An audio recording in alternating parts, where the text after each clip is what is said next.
Hello, everyone, and welcome to episode 4 of STEM Talk.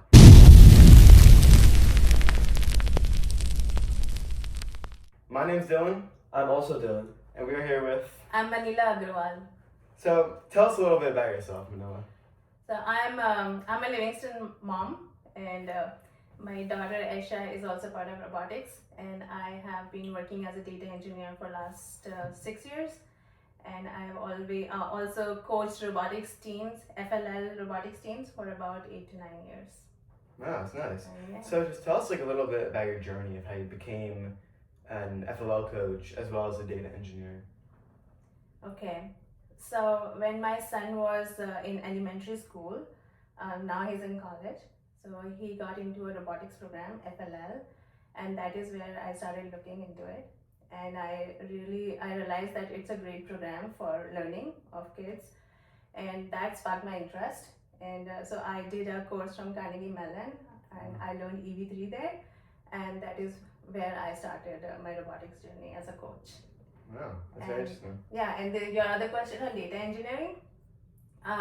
So my graduation I did in mathematics, and my post graduation in computer science, and I started work as Java developer. But then I took a break, and for good. And after the break, I reevaluated my options, and I realized that data technology was like very big 6 to 7 years back. And I started looking into it, and I realized the power of data. Yeah. There's so much of information you can generate if you have data. So that is what I realized that this is where I want to go, and I took a job as a data engineer. Yeah, and what does it mean to be a data engineer? Because it is somewhat of a more niche field, so a lot of people wouldn't really know what being a data engineer does. It's what do you do in your day to day? Okay. So as a data engineer, what we do is we identify the sources of data, we extract the data from those sources, clean the data, massage it, curate it, and make them available for use. Right. Now, what does that mean is, I'll explain it with an example. So for example, you have cafeteria in your school, right? Your cafeteria generates a lot of data on a regular basis. So whenever you go and buy a pizza there, so there is some data gets generated. This is called as transactional data, because you're doing a transaction with that vendor. Right. So then there would be a data generated on who is the person who bought something, what did they buy, how much did they buy it for. So all that is data that gets generated in your cafeteria. So as a data engineer we would do is we'll get that data from that your cafeteria application, bring it to a central data platform, and then massage it, curate it, clean it. What does that mean is, say there's a date field on what date you bought the stuff. So if for certain records date field is in the format of month, day, and year. For other records it's in the form of day, month, and year. So as data engineers we clean it up, we bring it in the same format, and then make it ready for the use. And how can you use that data is you can identify your sales, the vendor could identify their sales on a specific day. Say your principal wants to know how is the cafeteria doing, what is more consumed, is the healthy food that is getting more consumed, or it's the fast food that is getting more consumed. So all that information could then be derived from this clean and curated data. So that is the job of data engineer. Yeah. And how about being an FLL coach? How did you sort of get into that role, and what did you do as an FLL coach? So as an FLL coach, so there are 3 aspects of FLL competitions. One is you need to build and program the robot.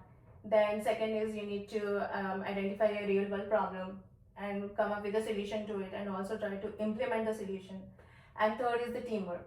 Right. So that is what I was constantly working on, and the hardest part I found was the teamwork. Right. Because when everyone is discussing ideas, they have their own ideas. They want to put their idea on the table before anyone else does. And when I say they, the kids, the team. Right. So then it was constantly I was making them understand that others' ideas are also important, and you can build on top of each other's ideas. If you work alone, you can go fast, but if you go work in a team, you can go further. So those are the things that I was working on with my teams all the time. Along with building and programming, all of them love building and Right, programming. of course. Yeah, and then again, identifying a real world problem was easy, but then coming up with solution was again a task which is like everyone. Some kids really found it interesting, some were Right. not very much interested Okay. because it was a lot of work. When you analyze the problem, you come up with solution. There could be hundreds of ways that you can solve a problem. So then coming up with the solution that you want to put in place, and then talking to people around, and then the concerned parties who can help you implement that solution. So they were all like challenges that we faced as a team, and we worked together. So I just love this teamwork aspect of course. FL11. Yeah.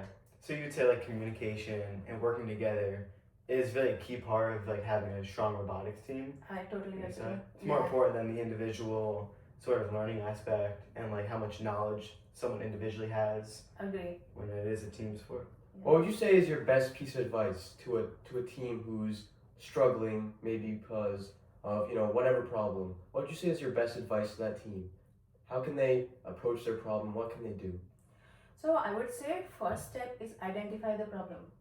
What is causing that team to face whatever the problem they're facing? What is that problem exactly? And then divide that problem into smaller problems. Then find out solutions to it. Is it just scheduling is a problem like you have? Is it just that you're not able to write down what you need to finish today, day by day, until the competition comes? So you need to identify the problem, find a solution. Don't run away. If there's a problem, don't run away from the problem. You have to go to the root of the problem, find a solution to it, sit down with the team, let them also realize that this is the problem we are facing, and then we have to find a solution to it, and then take it from there. That's good advice. I want to ask you another question. How have the skills you've learned from working on a robotics team impacted your corporate job or whatever your data job?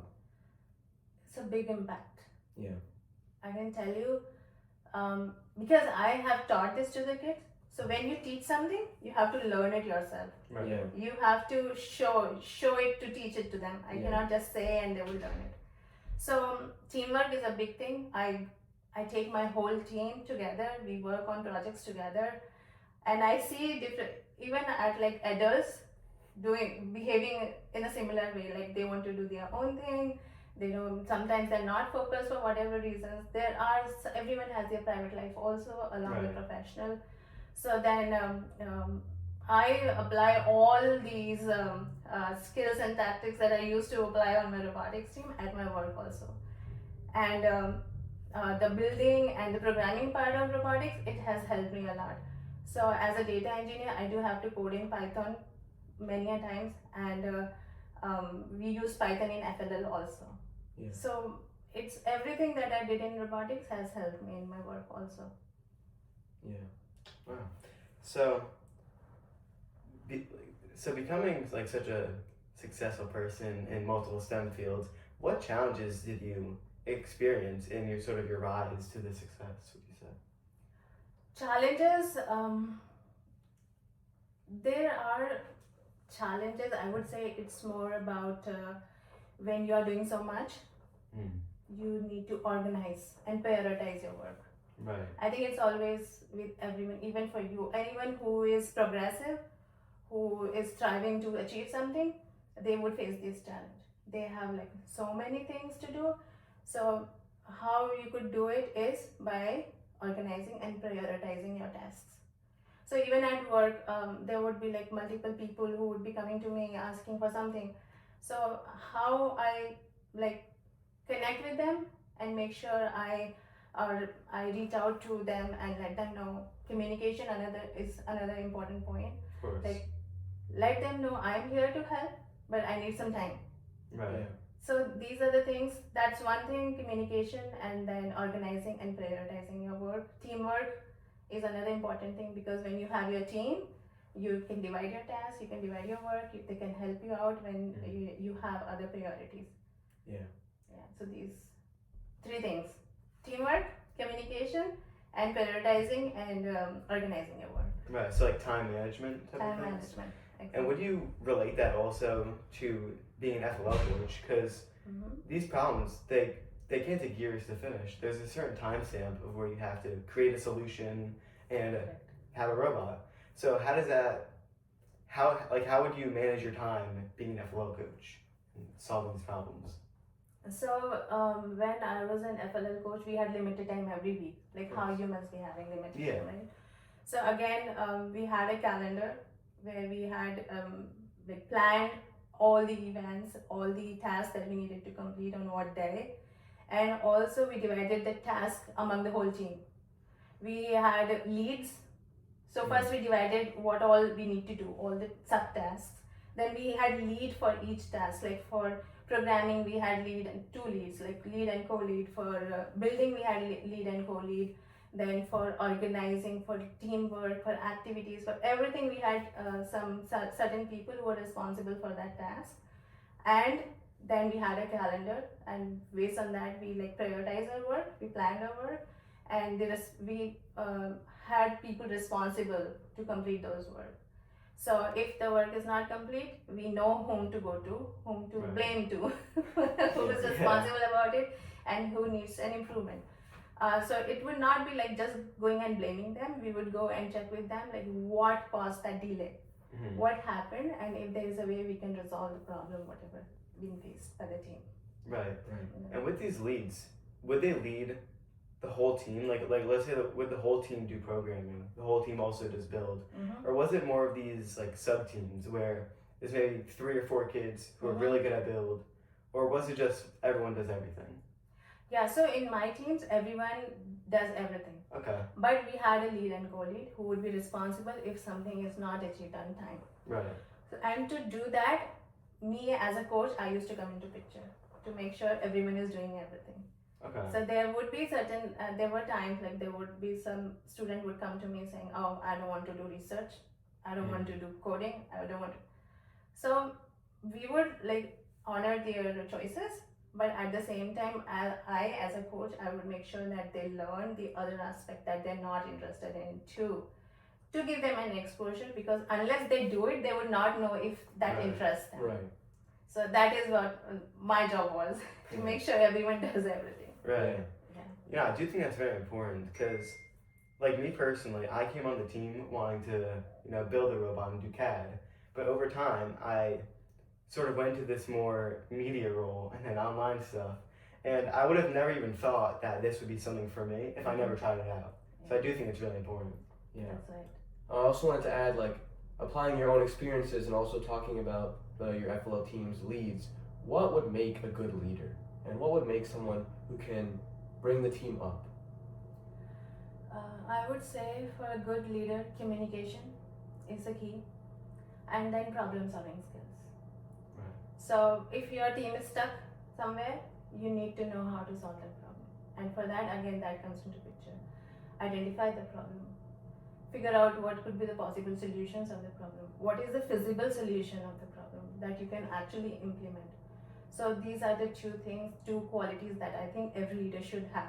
Communication, you should be able to communicate to each of the person in your team what they need to do if they're facing a problem. If they say, oh, I can't come to the competition tomorrow, then who would be covering up for that person? So all these tasks is what leader has to take care of. This is a small problem, right? If someone is not able to show up on the competition day, how are you going to handle it? That is problem solving. That only a leader would do. Right. Right. So speaking of leaders, what mentors or leaders did you have in your career that really inspired you to do what you do? Yeah, so I would say, mentors would come and go in your life. I feel that every person that you meet, they have something to learn from. They would have something in them that you can learn from them. And there would be people whom you can make them better and leave them in a better shape. So I feel like I can learn something from everyone. Mentor, I would say a manager. I take whoever is my manager in my professional life. Right. I feel like I can, as I said, I learn from everyone something. I learn from you also, both of you. Today also, I'm going to learn something and go from here. And at home, like, it's my husband who is my mentor. He I discuss him all the problems that I'm facing either in my professional life or personal life, and he knows in and out or how we can, like, what is the physical solution, how we can solve it, and he helps me out with that. Yeah, I mean, that's amazing. I think like mentors and learning from other people is really the best way to learn. Yeah. But there has been newer ways to learn, such as like AI. Mhm. So how do you think AI is going to really impact your career in data engineering? In a big way. Yeah, I'm sure. Yeah. So I think going forward, it would be more like AI assisted engineering. Right. As of now, we work as a data engineer. Going forward, we would be having AI who would be doing a lot of our engineering tasks, and we as data engineers would be responsible. Our job would shift from doing like what we do today to more to problem solving, Okay. like creating data architecture, identifying, validating what AI has generated, validating if it's correct or not. Is it what we need for our job? So that would be the shift that we would be seeing in as a data engineer. I would be seeing in my job. So Right. it would be more like AI assistant. We won't like we create pipelines. So what I just explained, right? Data, and then extracting the data, and then cleaning the data, curating the data, bringing it in a form that could be used by people. So this is called as pipeline. So as of Right. today, we data engineers create those pipelines. Going forward, I think AIs would do it. We just need to make sure that the final output is correct, Right. and to if there is a problem, how to resolve those problems. So that is, I think, yeah, it's going to change big time. Yeah. So it would sort of get rid of a lot of the busy work and more just like assist you in doing these things that, although you guys know how to do, like it won't take over anyone's job. It's more just like a stepping stone to help you in your career. Yeah, I would say right what would be a shift. There would be shift in what we do. Right. Busy, still going to be busy. Yeah. It's, I think it's individual. Right, Depends yeah. on the individual. But yeah, there definitely would be a shift in how we work today Yeah. as data engineers. So do you think that AI should be, because it's a big controversy whether AI should be taught in schools, used in schools. So like, what do you think about that? Because although it is the future, there is still value in the kids still learning by themselves without the help of AI. I don't see a problem in teaching AI in the school. It's a new technology, so everyone should be taught about it. But I think there should be, as I said, there should be someone who can validate what you're learning even using AI. Right. So that is very important in today's world. Yeah. Validation of what's getting generated by AI. So the core knowledge is still required because, you know, AI can make mistakes, and even if you ask AI to make you something, or in your case, curate the data, you still need to know, is this correct? And for that, you need the core knowledge, you need the experience. Exactly. Yeah. So AI could do a lot of work, but is the output valuable to us? Yeah. So that is what, for that we have to have core knowledge. And do you guys like sell this data, or do you guys like use it yourself? Like I was kind of. So at my work, in my Yeah. work, we don't sell it. It's for, I work for Johnson and Johnson. Oh, okay. No data can go out. Yeah. It's more Johnson like and internal yeah, use. it's all internally used. Okay. Yeah. And is this, and you guys clean it up so this data is more like it's accessible to be like analyzed. Tangible. That's right. That's right. Okay. So I can give you an example on that one. Like we took cafeteria example, right? Right. So now say the vendor who is selling food in the cafeteria would like to know like how is my sales in this specific school. So there are five or how many schools we have? 7 schools? 8 schools, right? Right. 5 elementary and Eight, so- 8 to 9 schools, yeah. yeah. So maybe they want to know which product is getting the most sales by school, Right. which is very valuable information for them, It is. right? Because yeah. and then if there are specific days on which pizzas are sold most, like on Fridays, they might find out. So all this information, how would they get to know all this information, Right. right? So what we as data engineer could do is we can bring all the information from all the cafeterias in the town in one database system, and then curate and clean it, and then we can generate trends on by products, like Oh wow. by school, Yeah. by product, like what product is being Such a utilized in what on what day, by specific day. We can have years of data, and then that way you can check the seasonality of the data. If during Christmas there's some specific products that are getting sold the most, or is it like maybe last day of school or a day before holiday starts, Right. so they can plan accordingly. They can plan their products, their inventory accordingly. So it would save a lot of money, and they can generate more money on Right. their It's very business. useful. It's very useful. Yeah. Yeah. That's why I am into data. Yeah. So makes it so cool. Yeah. Yeah, Very it applicable. is. It is. Well, thank you for your time. It's Thank Oh, you. yeah, It's it's really my nice pleasure. speaking with you. Yeah, it's a Yeah. pleasure. That's great. Any final words? So my advice to all the kids in today's generation is develop your problem solving skills. Right. Don't run away from problems. They are going to exist. If not this one, something else. Try to think what's bothering you. Try to think what will help you move forward. Take a step towards solving that problem. Identify the problem. Identify the people who could help you solve that problem. Identify the steps that you should take to solve that problem. Identify the solution of the problem and work towards it. It could be a very small problem, like what food to eat today, or what the whole week what you need to wear. Anything small that's bothering you, you need to address it right away. Can't run away from it. Yeah, that would Thank be you. wrong. Yeah. Thank you so much. Thank you so Thank much. Yeah. Thank you.